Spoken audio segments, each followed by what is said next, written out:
हरे कृष्णा। ओम नमः शिवाय। जय श्री हरि।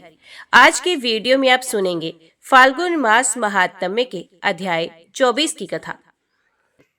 ऋषियों ने पूछा, पौराणिकों में श्रेष्ठ सूत जी, इस वेंकटाचल पर्वत पर उत्तम धर्म विषय अनुराग प्रदान करने वाले मुख्य मुख्य तीर्थ कितने हैं? कौन ज्ञानदायक है, कौन भक्ति और वैराग्य देने वाले हैं तथा कौन मोक्ष प्रदान करने वाले हैं? उन सबका वर्णन कीजिए। श्री सूत जी बोले, उत्तम व्रत का पालन करने वाले शौनक, इस श्रेष्ठ पर्वत पर मुख्य मुख्य 108 तीर्थ ऐसे हैं जो उत्तम धर्म में अनुराग प्रदान करने वाले हैं। इन 108 तीर्थों में 60 तीर्थ भक्ति और वैराग्य देने वाले हैं और इस वेंकटाचल के शिखर पर 6 तीर्थ मुक्तिदायक माने गए हैं, जिनके नाम इस प्रकार है: स्वामी पुष्करिणी, आकाश गंगा, पाप विनाशन, पांडु तीर्थ, कुमार धारिका और तुम्बु तीर्थ। जो मनुष्य इन तीर्थों के महात्म्य के साथ भगवान श्री विष्णु की भुवन पावनी कथा को सर्वदा श्रवण करते हैं, वे इस लोक में निश्चय ही भगवान विष्णु के भक्त होते हैं। संपूर्ण भुवनों को पवित्र करने वाली श्री विष्णु कथा को सर्वदा श्रवण करने में यदि कोई समर्थ ना हो तो 2 घड़ी, 1 घड़ी अथवा 1 क्षण भी जो भक्ति पूर्वक इसे श्रवण कर लेता है, उसकी कभी दुर्गति नहीं होती है। संपूर्ण यज्ञों और सब प्रकार के दानों से जो फल प्राप्त होता है, वही फल मनुष्य एक बार पुराण कथा का श्रवण करने से प्राप्त कर लेता है। पुराण का श्रवण और भगवान विष्णु के नामों का कीर्तन, ये 2 ही मनुष्य के पुण्य रूपी वृक्ष के महान फल हैं। यदि कोई बड़ा प्रयत्न करके अमृत ही पी ले तो भी वे अकेला ही अजर अमर होता है, परंतु भगवान विष्णु का कथा रूप अमृत तो समस्त कुल को ही अजर अमर बना देता है। पुराण का जानने वाला विद्वान बालक, युवा, वृद्ध, दरिद्र अथवा दुर्भाग्य युक्त ही क्यों ना हो, वे पुण्य आत्मा पुरुषों द्वारा सदैव वंदनीय और पूजनीय होता है। पुराण वेता ब्राह्मण जब कथा कहने के लिए व्यासासन पर बैठ जाए, तब प्रसंग की समाप्ति होने तक वे किसी को प्रणाम ना करें। जहाँ खोटे मनुष्य रहते हों, जो स्थान हिंसक जंतुओं से घिरा हो तथा जिस घर में जुआ खेला जाता हो, वहाँ विद्वान पुरुष पवित्र कथा ना कहें। जो उत्तम ग्राम हो, जहाँ अच्छे लोग बसते हों, जो उत्तम क्षेत्र, पवित्र देवालय अथवा नदी का पवित्र तट हो, वहीं विद्वान पुरुष पवित्र कथा बांचे। जो श्रद्धा और भक्ति से युक्त हो, अन्य कार्यों में जिनका मन ना लगा हो तथा जो मौन, पवित्र और शांत भाव से सुनते हो, ऐसे श्रोता पुण्य के भागी होते हैं। जो अधम मनुष्य बिना भक्ति भाव के पवित्र कथा सुनते हैं, उनको पुण्य फल की प्राप्ति नहीं होती है। जो पान चबाते हुए भगवान की पवित्र कथा सुनते हैं, वे नरक में पड़े रहते हैं। जो पाखंडी ऊंचे आसन पर बैठकर कथा सुनते हैं, वे नरकों को भोगकर अंत में कोए होते हैं। जो वीरासन लगाकर अथवा सिंहासन पर बैठकर भगवान की कथा सुनते हैं, वे टेढ़े मेढ़े वृक्ष होते हैं।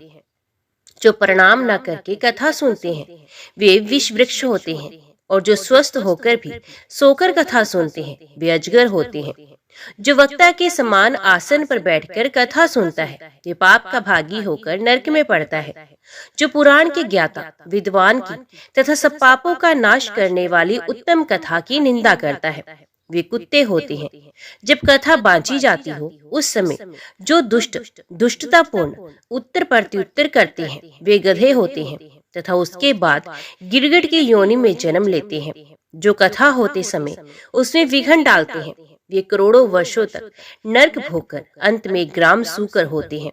जो नर श्रेष्ठ पुराण वेता विद्वान के बैठने के लिए कंबल, मृगचर्म, वस्त्र तथा चौकी देते हैं, वे स्वर्ग लोक में जाकर मनोवांछित भोगों को भोगकर ब्रह्मादि देवताओं के लोकों में स्थित होते और निरामय पद को प्राप्त हो जाते हैं। जो पुराण के बैठने के लिए सूत और नया कपड़ा देते हैं, वे प्रत्येक जन्म में भोगवान और ज्ञान संपन्न होते हैं। इस प्रकार वेंकटाचल के महात्म्य को सुनकर सब ऋषियों ने पौराणिकों में श्रेष्ठ सूत जी का यथायोग्य सम्मान करके अनुपम हर्ष प्राप्त किया। ऋषि बोले, सूत जी, अब हम लोग कटाह तीर्थ का महात्म्य सुनना चाहते हैं। सूत जी बोले, विप्रवरो, कटाह तीर्थ सब लोकों में प्रसिद्ध है।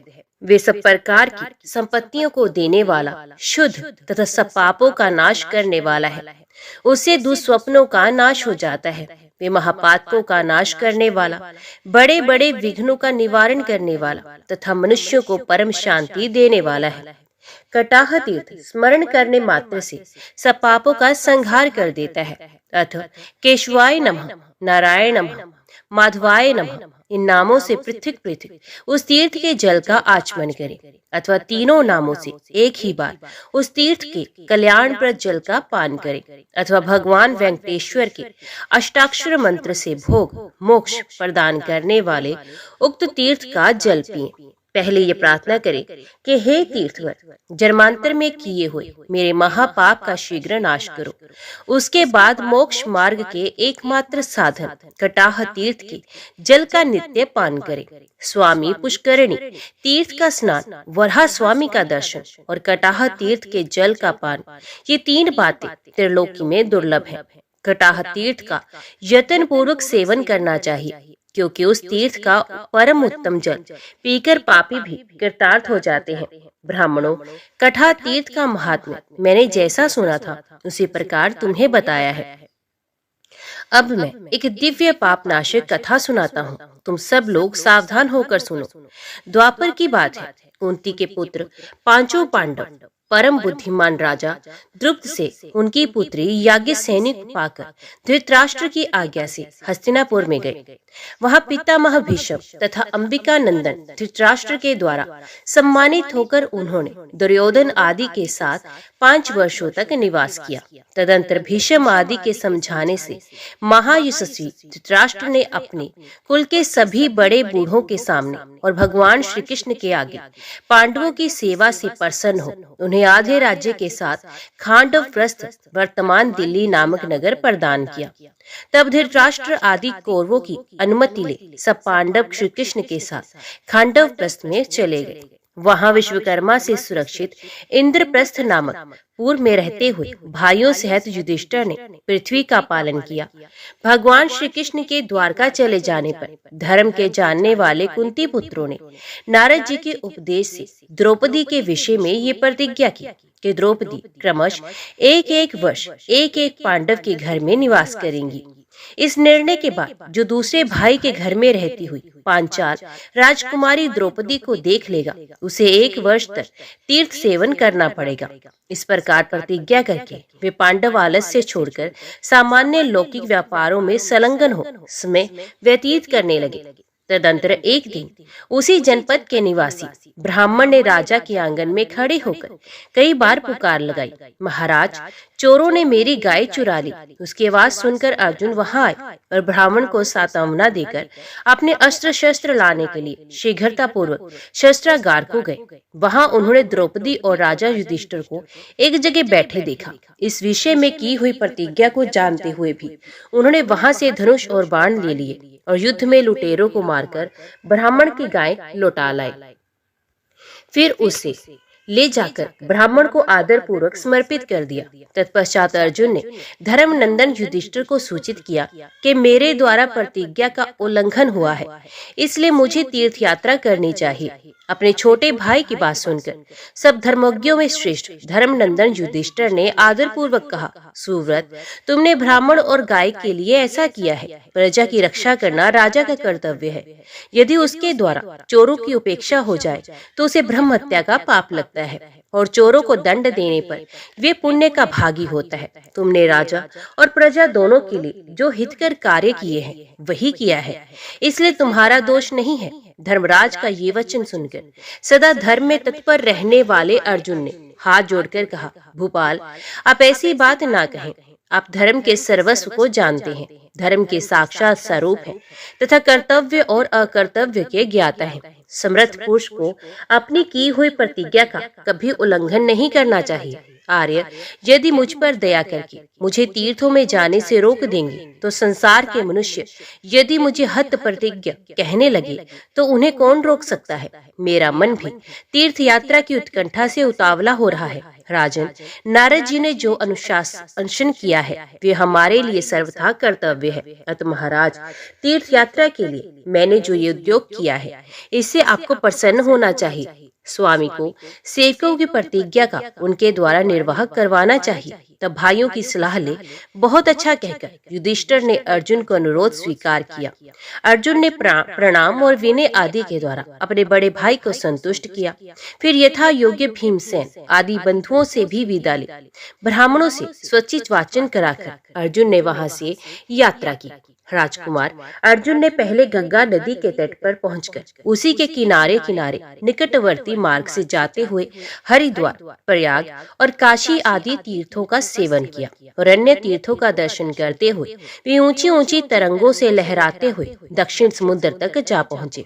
फिर परम पवित्र महानदी, प्रसिद्ध पुरुषोत्तम तीर्थ और सिंहासल का दर्शन करके उन्होंने अपने को कृत्य माना।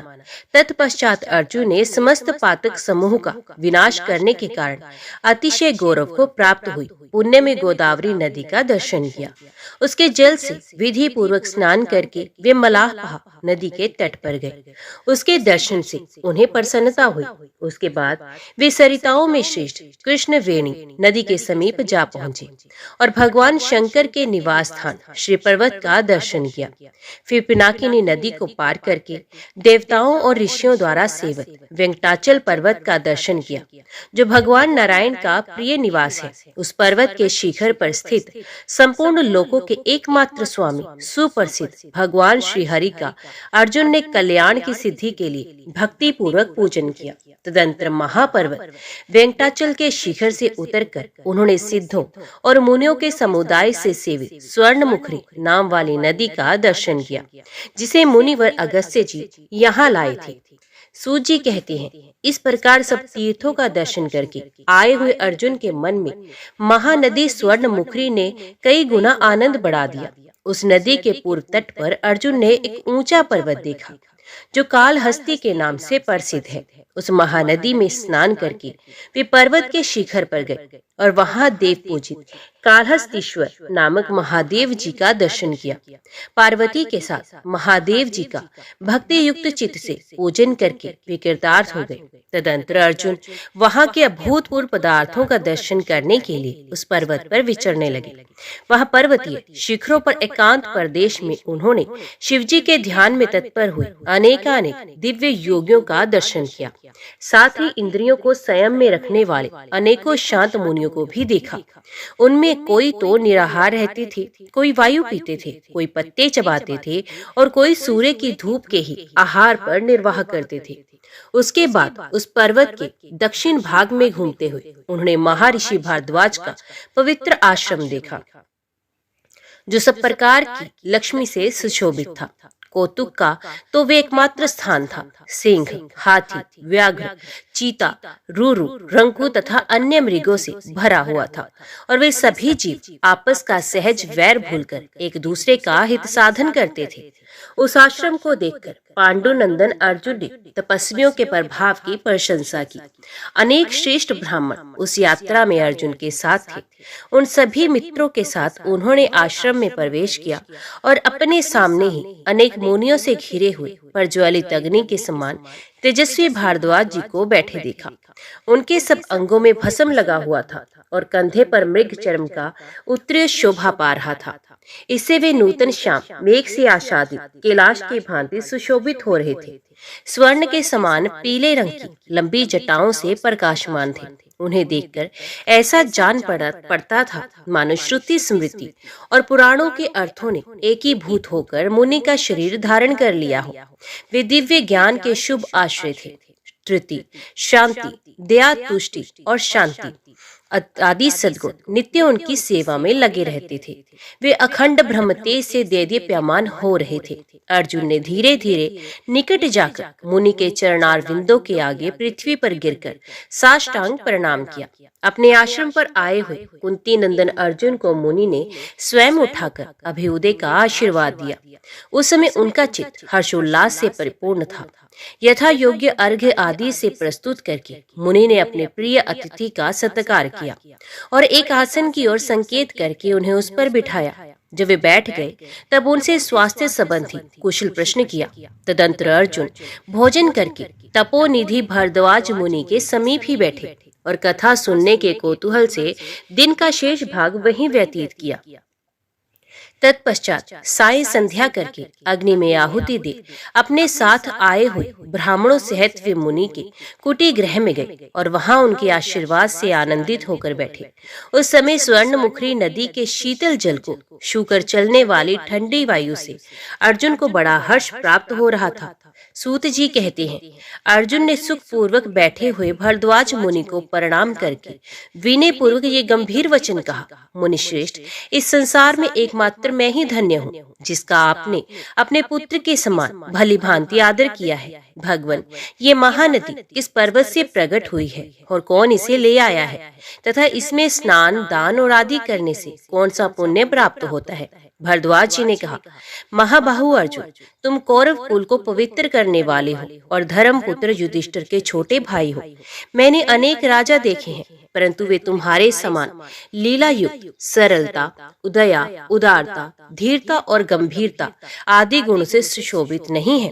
कुल, विद्या और धन ये बलवान पुरुषों के अभिमान में कारण होते हैं परंतु तुम्हारे जैसे कल्याण में पुरुषों के लिए वे भी नम्रता लाने में कारण हुए हैं। राजन, मैंने मुनियों के मुख से जो दिव्य कथा सुनी है वे तुमसे कहता हूँ, उसे सुनो। पूर्व काल की बात है। दक्ष कुमारी सती अपने पिता से अपमानित हो शरीर त्याग कर हिमालय की पुत्री के रूप में उत्पन्न हुई। फिर सप्तऋषियों ने आकर जब प्रार्थना की तब गिरिराज हिमालय विवाह के समय अपनी पुत्री भगवान शंकर को देने को तैयार हुए। उसके बाद जगदीश्वर शिव पार्वती को ब्याह लाने के लिए हिमालय के निवास स्थान पर गए। उस समय स्थावर जंगम सभी प्राणी भगवान शिव के मंगल में विवाह का अभिनंदन करने के लिए वहां उपस्थित हुए। उन सबके भारी भार से उत्तर की भूमि नीची हो गई और दक्षिण की भूमि भार न होने से अत्यंत हल्केपन के कारण ऊंची हो गई। इससे सबको बड़ा भय हुआ। तब महादेव जी ने अगस्त्य जी के समीप जाकर कहा, मुने, ये पृथ्वी अधिक भार से दबकर विकटतावस्था को प्राप्त हो गई है। तुम्हें इसको बराबर करने में समर्थ हो, अतः मेरे कहने से इस पृथ्वी को बराबर करो। तब बहुत अच्छा कहकर भगवान शिव को प्रणाम करके अगस्त्य जी दक्षिण दिशा में चले गए। विंध्यगिरि को लांघकर अगस्त्य के दक्षिण दिशा में जाते ही पृथ्वी संभाव को प्राप्त हो गई। तदंतर अगस्त्य जी ने आगे जाकर किसी ऊंचे पर्वत को देखा जो अपनी फैली हुई घाटियों से पृथ्वी को धारण करके स्थित था। वे धीरे धीरे उस पर्वत पर चढ़ गए और उसके मनोहर शिखर की सुरम्य स्थली में उन्होंने रहने का विचार किया। वहां अमृत के समान जल से भरा हुआ एक सरोवर था जिसमें पद्म और उत्पल आदि फूलों की शोभा फैली हुई थी। उसके चारों ओर बहुत से वृक्ष लगे थे। अगस्त्य जी ने उसी सरोवर के उत्तर तट पर एक मनोहर भूभाग में उत्तम आश्रम बनाकर तथा पितरों, देवताओं, ऋषियों और वासुदेव का विधि पूर्वक पूजन करके मुनि समुदाय के साथ उसमें दीर्घ काल तक निवास किया। तपस्या में मन की वृत्तियों को लगाकर वहां के तपोवन में जब अगस्त्य मुनि रहने लगे तब वे उत्तम सौभाग्य से सुशोभित पर्वत अगस्त्य शैल के नाम से प्रसिद्ध हुआ।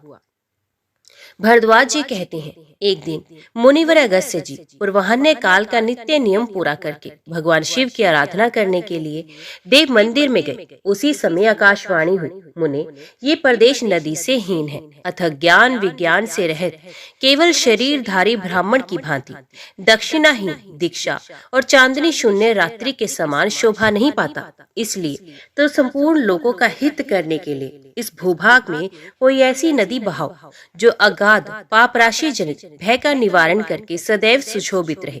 मुनिवर, देव समुदाय की ये प्रार्थना है जो सबके लिए हितकर है। इस आकाशवाणी को सुनकर ब्रह्म ऋषि अगस्त्य जी क्षण भर कुछ विचार करते रहे। तत्पश्चात देव पूजन समाप्त करके वे बाहर वेदी पर बैठे। उनके आश्रम पर जितने मुनि रहते थे उन सबको उन्होंने बुलवाया और आकाशवाणी की कही हुई सारी बात कही। तब मुनियों ने अगस्त्य जी को प्रणाम करके कहा, महर्षि, आपके हुंकार मात्र से राजा नहुष देवताओं के साम्राज्य से नीचे गिर गए और सर्प योनि को प्राप्त हुए, जिसने संपूर्ण भूमंडल को घेर रखा है तथा जो अपने उताल तरंगों से आकाश को भी ताड़ित करता है। ऐसे महासागर को भी आपने अपने चुल्लू में रख लिया। विंध्य पर्वत भगवान सूर्य का मार्ग रोकने के लिए उदित हुआ था, परंतु आपने उसे भी शांत कर दिया। इन सबसे बढ़कर आश्चर्य की बात और क्या हो सकती है महामुने? तीनों कुलोकों में हम सब लोग कृतार्थ हैं कि जो आपसे स्नात होकर आपके इस आश्रम में निवास करते हैं। ये प्रदेश दक्षिण दिशा में वर्णीय है और समस्त वस्तुओं से परिपूर्ण है, तो भी बहुत दूर तक यहाँ कोई नदी नहीं, इसलिए ये शोभा नहीं पाता। अनग कब ऐसा शुभ अवसर प्राप्त होगा जब हम इस देश में आपके द्वारा बहाई हुई किसी महानदी में स्नान करके कृतार्थ का अनुभव करेंगे। हमारी भी प्रार्थना है कि आप यहाँ सबको शरण देने वाली किसी सर्वश्रेष्ठ विश्व वंदनीय नदी को निश्चय ही ले आने के लिए प्रयत्न कीजिए। तब मुनीश्वरों की आज्ञा ली देवताओं तथा भगवान शिव की विशेष पूजा करके मुनि ने महान क्लेश में दुस्सह व्रत को अंगीकार किया और बड़े यत्न से भारी तपस्या प्रारंभ की। गर्मी में पंचाग्नि का ताप सहन किया, वर्षा में आंधी पानी और विद्युत का सामना किया तथा सर्दी में गले तक पानी में खड़े हो जप ध्यान करते रहे। तत्पश्चात मन की वृत्तियों को रोककर निराहार रहे इंद्रियों को काबू में करके वे पत्थर की भांति स्थिर हो गए। उस समय उन्हें बाहर की बातों का कुछ भी भान नहीं होता था। तदंतर तपस्या में लगे हुए अगस्त्य जी के आगे ब्रह्मा जी प्रकट हुए।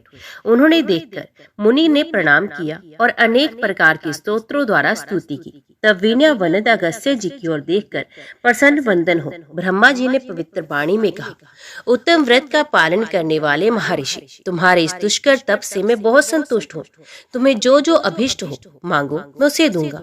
अगस्त्य जी बोले, प्रभु, आपकी कृपा से मुझे सब कुछ प्राप्त है, किंतु इस प्रदेश को नदी से हीन देखकर मेरे मन में खेद होता है। देवेश्वर, यहाँ की भूमि को पवित्र और सुरक्षित करने में समर्थ किसी महानदी को प्रकट करने की कृपा करे, यही मेरे लिए अभिष्ट वर है। अगस्त्य जी का वचन सुनकर ब्रह्मा जी ने कहा, ऐसा ही होगा। फिर उन्होंने अपने मन से आकाश गंगा का स्मरण किया और जब वे उनके आगे आकर खड़ी हो गई तब उससे कहा, गंगे, संसार का उपकार करने वाले कार्य में संलग्न होने के लिए मैं तुम्हें आज्ञा देता हूँ। इस नदीहीन देश में सब लोगों के हित के लिए कोई नदी प्रवाहित करने के लिए ये अगस्त्य जी तपस्या एवं चेष्टा कर रहे हैं। इसलिए तुम अपने एक अंश से पृथ्वी पर उतरकर अगस्त्य जी के दिखाए हुए मार्ग से जाओ और यहाँ के रहने वाले मनुष्यों को पवित्र करो। समस्त नदियों में तुम्हारा श्रेष्ठ स्थान हो और तुम अपनी शरण में आए हुए लोगों की रक्षा करो। यूं कहकर ब्रह्मा जी उस आकाश गंगा और अगस्त्य मुनि के द्वारा किए गए प्रणाम, पूजा और विशेष स्तुतियों से अभिनंदित होकर वहां से अंतर्ध्यान हो गए।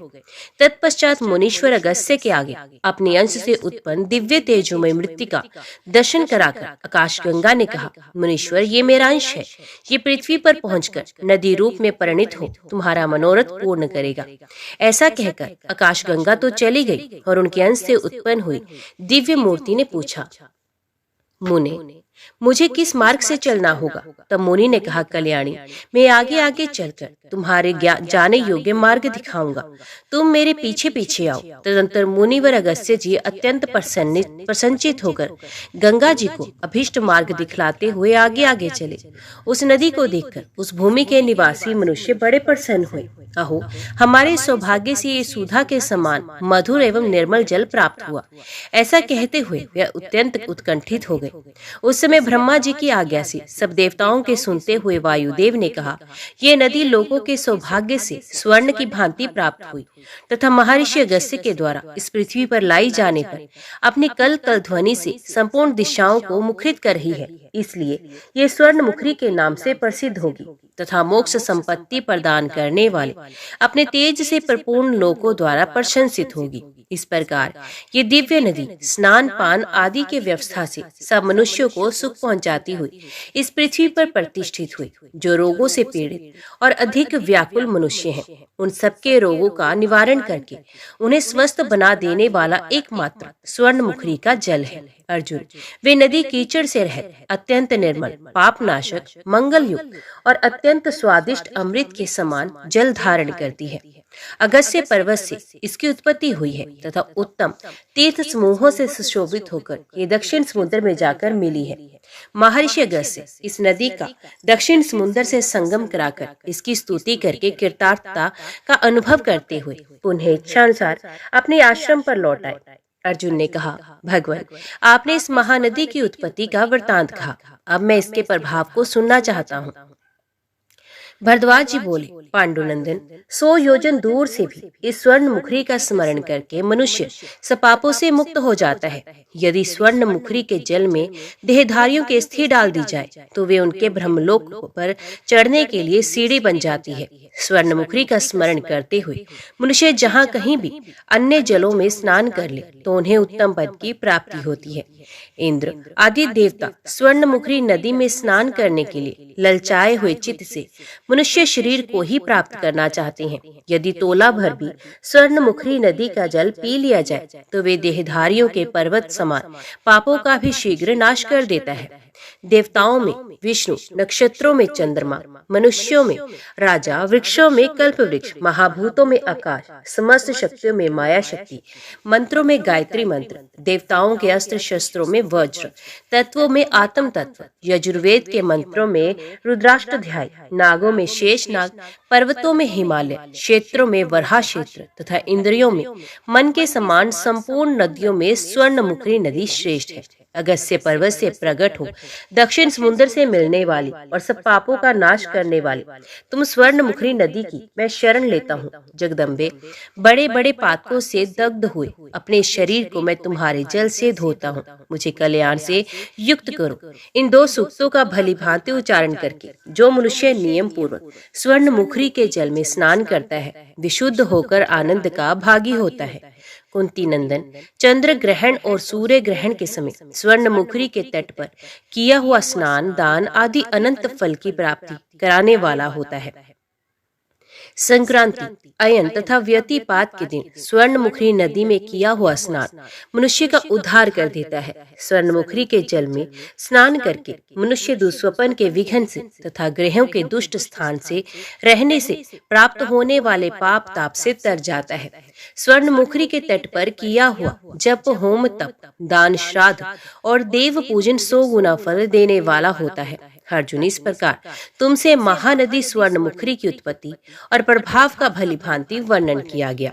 अर्जुन ने पूछा, मुने, स्वर्ण मुखरी नदी में किन किन पवित्र नदियों का संगम हुआ है तथा इसमें कहाँ स्नान करने से समस्त पाप कट जाने के कारण मनुष्य यमराज के भय को नहीं प्राप्त होते। भरद्वाज जी बोले, कुंती नंदन, अगस्त्य पर्वत से जहाँ पहले पहले महानदी स्वर्ण मुखरी पृथ्वी पर उतरी है उस तीर्थ में स्नान करके मनुष्य कृतार्थ हो जाता है। वे पावन तीर्थ त्रिभुवन में अगस्त्य तीर्थ के नाम से प्रसिद्ध है। उस तीर्थ में जो प्रयत्नशील साधक अपने इंद्रियों को संयम में रखते हुए स्नान करते हैं वे संपूर्ण फल प्राप्त करते हैं। वहाँ सब लोगों को आनंद देने वाले अगस्त्य मुनि के द्वारा स्थापित किए हुए भगवान शिव अगस्त्येश्वर के नाम से प्रसिद्ध हैं। उस महानदी में स्नान करके लोग अगस्त्येश्वर की पूजा करते हैं। उन्हें 10 अश्वमेध यज्ञों का फल मिलता है।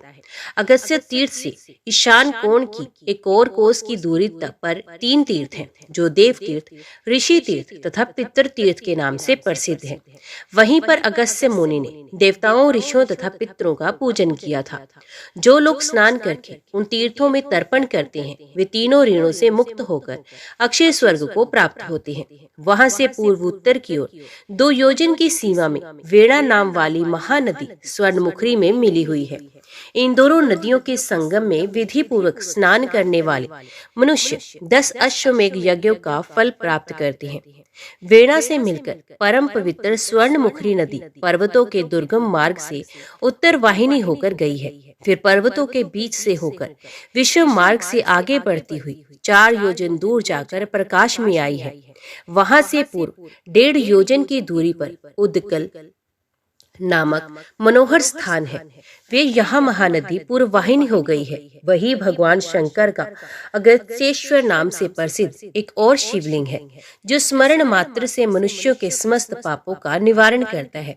जो मनुष्य उस महानदी में स्नान करके इंद्रियों को संयम में रखते हुए अगस्त्य मुनि के द्वारा स्थापित भगवान पार्वती नाथ का दर्शन करते हैं, वे अनेक जन्मों की उपार्जित पाप राशि को दूर करके अनंत काल तक स्वर्गलोक में सुख भोगते हैं।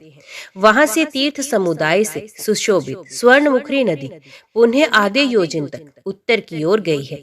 वह प्रदेश हिंदताल, ताल और शाल आदि वृक्षों से बड़ा मनोहर प्रतीत होता है। वही व्याघ्रपदा नाम वाली नदी स्वर्णमुखी नदी में मिली हुई है।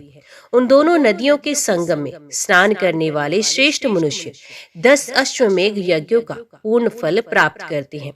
व्याघ्रपदा नदी के तट पर शंख तीर्थ सुशोभित है, जो सब पापों का नाश करने वाला है। अर्जुन, वहां शंखेश्वर नाम से प्रसिद्ध भगवान शिव विराजमान है।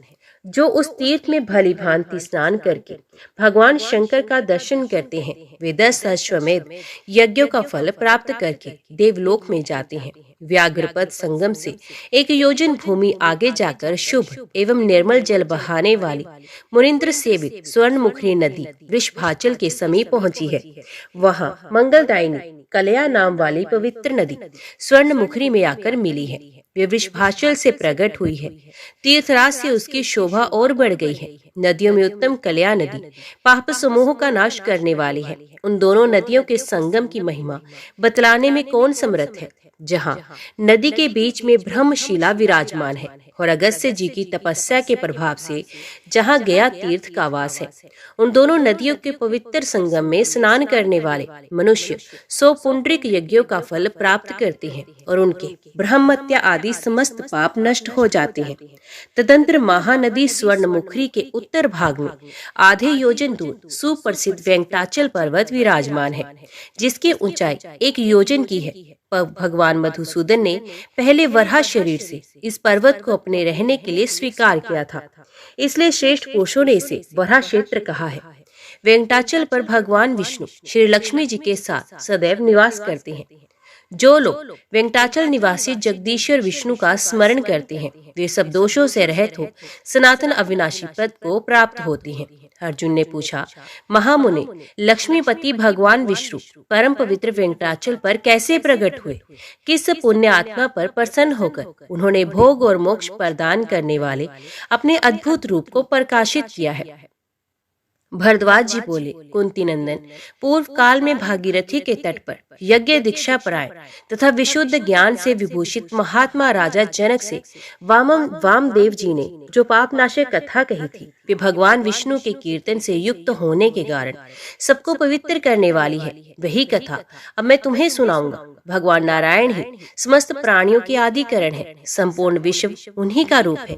वे जगत के सृष्टा, उनका स्वरूप चिन्मय तथा निरंजन है। उनके सहस्रों मस्तक, सहस्रों नेत्र और सहस्रों चरण है। उन्हीं के तेज से ये संपूर्ण जगत प्रकाशित होता है। उनसे बढ़कर तेज, उनसे बड़ा तप, उनसे बड़ा ज्ञान, उनसे बड़ा योग तथा उनसे बड़ी विद्या भी नहीं है। वे भगवान श्री हरि सदा समस्त प्राणियों में विद्यमान है। समस्त जीव उन्हीं में सुख पूर्वक निवास करते हैं। वे ही यज्ञ, यजमान और यज्ञ के सुख शुभा आदि साधन है। वे ही फल हैं, वे ही फलदाता है और वे ही सबके प्राप्त करने योग्य परम गति है। हरि, सदाशिव, ब्रह्मा, महेंद्र, परम तथा सव्राट आदि सभी नाम उन सर्वेश्वर विष्णु के ही पर्याय कहे गए हैं। जो एकाग्रचित होकर परमात्मा नारायण की इस महात्म्य का अनुसंधान करता है, वे पुण्य संसार में जन्म नहीं लेता भगवान विष्णु चिदानंद स्वरूप, सबके साक्षी, निर्गुण, उपाधि शून्य तथा नित्य होते हुए भी स्वेच्छा से भिन्न भिन्न अवस्थाओं को अंगीकार करते हैं। वे पवित्रों में परम पवित्र है, निराश्रितों की परम गति है, देवताओं के भी देवता है तथा कल्याण में वस्तुओं में भी परम कल्याण स्वरूप है। बोध्य पदार्थों में एकमात्र वे ही बोध्य हैं, ध्येय तत्वों में वे ही सर्वोत्तम ध्येय है, विनयों में सबसे अधिक विनय और नए में भी वे ही हैं। वे संपूर्ण तेजों को उत्पन्न करने वाले तेज है, तपस्याओं में उच्च कोटि की तपस्या है तथा सब प्राणियों के परम आधार है। जनार्दन भगवान विष्णु का आदि और अंत नहीं है। उनके स्वरूप को इदमित रूप से जान लेने में ब्रह्मा आदि भी मूढ़ है। वे अजन्मा होकर भी जन्म लेते हैं, सर्वात्मा होकर भी शत्रुओं का वध करते हैं तथा स्वतंत्र होकर भी अपने भक्तों के परतंत्र रहते हैं। सर्वज्ञ भगवान गरुड़ध्वज ही कर्मों के साक्षी हैं। मुनि लोग एकाग्रचित होकर उनके स्वरूप की खोज करते हैं। भगवान की चतुर्वेद नाम से प्रसिद्ध 4 मूर्तियां हैं। उनके नाम इस प्रकार है: संघर्षण, वासुदेव, प्रद्युम्न तथा अनिरुद्ध। पहले प्रणव का उच्चारण हो, तत्पश्चात भगवान के प्रकाशमान हृदय स्वरूप नमः पद का उच्चारण हो, उसके बाद भगवान और वासुदेव ये 2 पद हो। इनसे जो मंत्र बनता है वे है ओम नमो भगवते वासुदेवाय। मंत्र भगवान के स्वरूप का प्रकाशक है। जो प्रतिदिन एकाग्रचित होकर इस मंत्र राज का जप करता है, वे भगवान विष्णु की कृपा से समस्त सिद्धियों का भाजन होता है। आपत्तियों का निवारण और संपत्तियों की प्राप्ति कराने वाले भोग मोक्ष प्रदाता श्री हरि ने कल्प के आदि में जिस प्रकार प्राणियों की सृष्टि की है वे सुनो। सृष्टि का चिंतन करते समय भगवान श्री विष्णु का जो रजोगुण युक्त तेजोमय स्वरूप प्रकट हुआ, वे ब्रह्मा के नाम से विख्यात हुआ। उन्हीं भगवान के मुख से त्रिभुवन के स्वामी इंद्र और अग्नि उत्पन्न हुए। उनके नित्य करुणापूर्ण शीतल हृदय से चंद्रमा प्रकट हुए, जो जल समस्त औषधि वर्ग तथा ब्राह्मणों के रक्षक हैं। भगवान के नेत्रों से संपूर्ण विश्व को प्रकाशित करने वाले तेजोनिधि सूर्य उत्पन्न हुए, जो जाड़ा, गर्मी और वर्षा काल के कारण है। जो श्री हरि के प्राणों से समस्त जगत के प्राण स्वरूप महाबली वायु का प्रादुर्भाव हुआ, जो ग्रह नक्षत्र आदि को धारण करने वाले हैं। महात्मा भगवान की नाभि से अंतरिक्ष और मस्तक से आकाश की उत्पत्ति हुई, जो समस्त भूतों के आविर्भाव का कारण है। भगवान विष्णु के चरणारविंदों से सब भूतों को आश्रय देने वाली पृथ्वी उत्पन्न हुई। उन परमात्मा के कानों से संपूर्ण दिशाएं प्रकट हुई। उनके चिंतन मात्र से भूभ्रव आदि लोग, रसातल और आदि पाताल और यक्ष राक्षसगण आदि उत्पन्न हुए।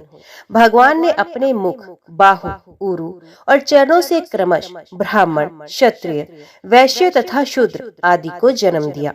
वेद, यज्ञ, घोड़े, गो और भेड़ आदि जीव, जिनकी उत्पत्ति का कारण अचिंत्य है, जिन परमेश्वर से उत्पन्न हुए हैं, उन्हें देवादिदेव भगवान विष्णु के संकल्प से स्थावर जंगम प्राणियों का समुदाय तथा भूत, भविष्य, वर्तमान काल भी प्रकट हुआ है।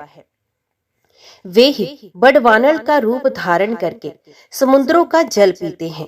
हर प्रलय काल में अपने भीतर विलीन हुए समस्त जगत की उन्हें कल्प के आरंभ में सृष्टि करते हैं।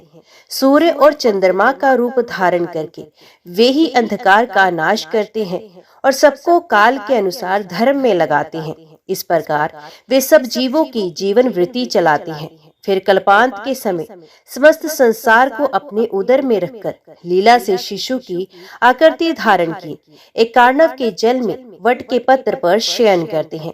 इसके बाद प्रचंड नागराज के शरीर की सुख शैया पर सोकर केवल भगवती लक्ष्मी जी के साथ योग निद्रा का आश्रय लेते हैं। ये सब अपनी इच्छा के अनुसार योग शक्ति को प्रवृत्त करने वाले भगवान मुकुंद की लीला है। उन परमेश्वर को यथार्थ रूप से कोई भी नहीं जानता। जब जब धर्म की हानि होती है और अधर्म बढ़ने लगता है, अथवा जब जब देवताओं को बड़ी भारी पीड़ा भोगनी पड़ती है, और जब जब अपने भक्त साधु पुरुषों पर भय उत्पन्न करने वाली भारी विपत्ति अनिवार्य रूप से आ जाती है, तब तब कौतुकवश उस अवसर के अनुकूल रूप धारण करके भगवान शीघ्र ही अधर्म का निवारण और जगत का कल्याण करते हैं। स्वयं ही रजोगुण का आश्रय लेकर वे ब्रह्मा के नाम से प्रसिद्ध हो, सृष्टि करते हैं। सत्वगुण से स्थित हो, हरि नाम धारण करते हैं, सारे संसार के पालन पोषण का भार ढोते हैं और तमोगुणी वृत्ति का अपनाकर हर नाम से प्रसिद्ध हो, सबका संहार करते हैं। भगवान मधुसूदन की महिमा को यथार्थ रूप से जानने वाला कोई नहीं है। 60 विनाडिका की एक नाड़ी घटिका और 60 नाड़ियों का एक दिन होता है। 30 दिन का एक मास कहा गया है, जिसमें 2 पक्ष होते हैं। 2 मास की एक ऋतु और 6 ऋतुओं का एक वर्ष होता है। वर्ष में 2 अयन होते हैं। ये वर्ष ही जाड़ा, गर्मी और वर्षा का आधार है। देवताओं और दैत्यों का दिन रात एक दूसरे के विपरीत है। सूर्य का उत्तरायण देवताओं का दिन और दैत्यों की रात्रि, इसी प्रकार दक्षिणायन दैत्यों का दिन और देवताओं की रात्रि है। ये सब क्रम के अनुसार समझना चाहिए। अर्जुन, 43,20,000 वर्षों का एक महायुग होता है, जिसमें सतयुग से लेकर कलयुग तक सभी युग सम्मिलित हैं। 71 महायुगों का एक मनवंतर होता है। स्वयंभू, स्वराचिष, उत्तम, तामस, रैवत तथा चाक्षुष, ये 6 मनु अपने इंद्र, देवता और ऋषियों सहित व्यतीत हो चुके हैं। इस समय 7वें मनु वर्तमान में है। इनके समय में आदित्य, वसु तथा रुद्र आदि देवतागण हैं। 100 अश्वमेध यज्ञों का अनुष्ठान करके तेजस्वी ने इंद्र पद प्राप्त किया है। विश्वामित्र, मैं, भारद्वाज, अत्रि, जमदग्नि, कश्यप, वशिष्ठ तथा गौतम, यही सप्तऋषि हैं। वैवस्वत मनु के महाबली शूरवीर पुत्र धर्मपरायण राजा इक्ष्वाकु आदि ने इस पृथ्वी का पालन किया है। सूर्य, दक्ष, ब्रह्मा, धर्म तथा इंद्र, इन पांचों के 5 सावर्णी संज्ञक पुत्र और रोच्य तथा भौम आदि, ये 7 भविष्य में होने वाले मनु हैं। ये 14 मनु ब्रह्मा के एक दिन में पूरे हो जाते हैं। इसी का नाम कल्प है। उसके अंत में उसी के समान रात्रि होती है। ब्रह्मा के दिन की समाप्ति होते समय पृथ्वी पर 100 वर्षों तक बड़ा भयंकर उत्पात होता है। इस उपद्रव के समय पृथ्वी सूखकर रसहीन हो जाती है, जिससे उस पर रहने वाले 4 प्रकार के प्राणी नष्ट हो जाते हैं। तब सूर्य देव अग्नि के समान आग की ज्वाला उगलती हुई प्रज्वलित लपटों के आकार वाली किरणों से संयुक्त होते हैं। उनके दुस्सह ताप से गांव, नगर, शैल, वन और वृक्ष आदि के भस्म हो जाने पर कशुओं की पीठ से आकृति धारण करने वाली ये पृथ्वी तपाए हुए लोहे के पिंड की भांति जान पड़ती है। तब ब्रह्मा जी के अंगों से महामेघ उत्पन्न होते हैं और घोर गर्जना करते हुए समस्त आकाश को आच्छादित कर लेते हैं। वे 100 वर्षों तक बड़ी भारी वर्षा करते हैं। उस जल से सूर्य द्वारा उत्पन्न की हुई प्रचंड आग बुझ जाती है। वे महामेघ पुण्य 100 वर्षों तक भयंकर वृष्टि करते हैं। उस वृष्टि के जल से समुद्र अपनी मर्यादा लांघकर क्षोभ को प्राप्त होता है। उस समय पृथ्वी जल में डूबकर पाताल के मूल में चली जाती है। वे ब्रह्मा जी की शक्ति से अवलंबित होने के कारण किसी प्रकार नष्ट नहीं होती। तदंतर ब्रह्मा जी के निश्वास से वायु प्रकट होती है, जो कल्पांत में उत्पन्न हुई समस्त महामेघों को छिन्न भिन्न कर देती है। फिर वही वायु फिर 100 वर्षों तक दुर्निवार वेग से बहती रहती है। तत्पश्चात उस वायु को भगवान के नाभि कमल में छेड़कर भगवान ब्रह्मा उस जल में योग निद्रा का आश्रय लेकर सोते हैं। योग निद्रा में पड़े पड़े ब्रह्मा जी की उतनी ही बड़ी रात व्यतीत होती है जितना बड़ा उनका दिन है। रात बीतने पर ब्रह्मा जी उठते हैं और भगवान विष्णु की आज्ञा से पूर्ववत सब जीवों की वेग पूर्वक सृष्टि करने लगते हैं। प्रत्येक कल्प में समुचित रूप धारण करके भगवान विष्णु जगत का पालन करते हैं।